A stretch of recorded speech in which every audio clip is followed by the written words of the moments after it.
Cryptic Canticles welcomes you to the Dracula radio play experience. Sit back, relax, and enjoy this full audio performance of Bram Stoker's masterpiece, released chronologically by entry date. Mina Murray's Journal,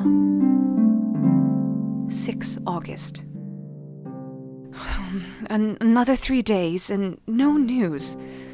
This suspense is getting dreadful. If I only knew where to write to or where to go, I should feel easier. But no one has heard a word of Jonathan since the last letter. I must only pray to God for patience. Lucy is more excitable than ever, but is otherwise well. Last night was very threatening, and the fishermen say that we are in for a storm. I must try to watch it and learn the weather signs. Today is a grey day, and the sun, as I write, is hidden in thick clouds high over Kettleness. Everything is grey, except the green grass, which seems like emerald among it, grey earthly rock, grey clouds, tinged with the sunburst at the far edge, hang over the grey sea, into which the sand points stretch like grey figures. The sea is tumbling in over the shallows, and the sandy flats with a roar, muffled in the sea mist drifting inland.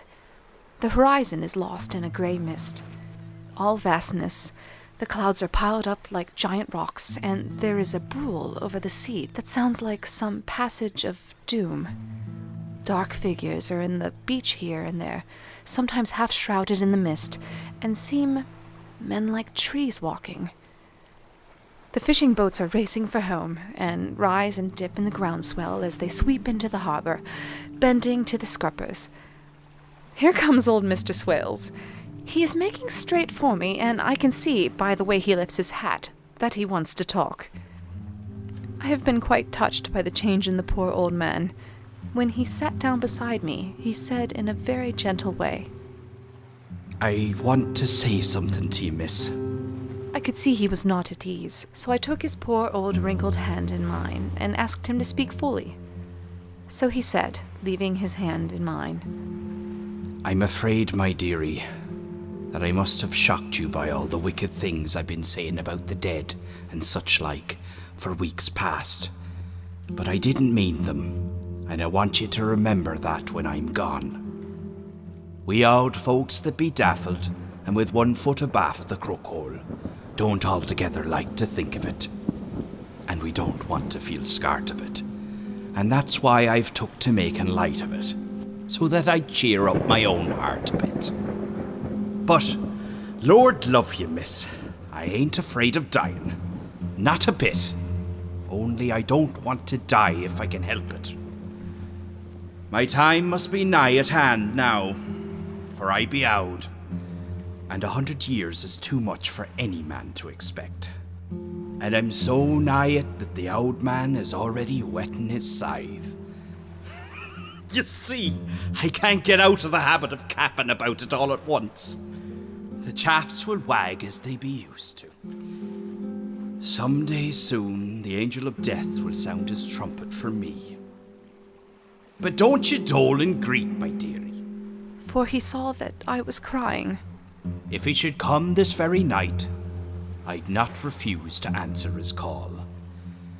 For life be, after all, only a waiting for something else than what we're doing. And death be all that we can rightly depend on. But I'm content, for it's coming to me, my dearie, and coming quick. It may be coming while we be looking and wondering. Maybe it's in that wind out over the sea that's bringing with it loss and wreck, and sore distress, and sad hearts. Look! Look! There's something in that wind, and in the host beyond that sounds, and looks, and tastes, and smells like death.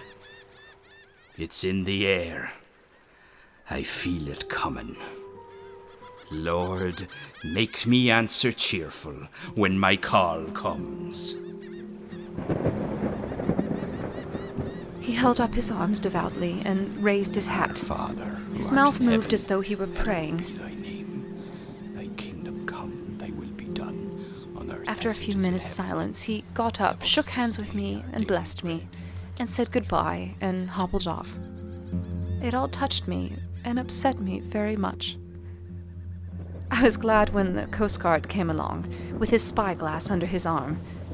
He stopped to talk with me, as he always does, but all the time kept looking at a strange ship. I can't make her out. She's a Russian by the look of her, but she's knocking about in the queerest way. She doesn't know her mind a bit. She seems to see the storm coming, but can't decide whether to run up north in the open or to put in here. Look, there again! She is steered mighty strangely, for she doesn't mind the hand on the wheel. Changes about with every puff of wind. We'll hear more of her before this time tomorrow.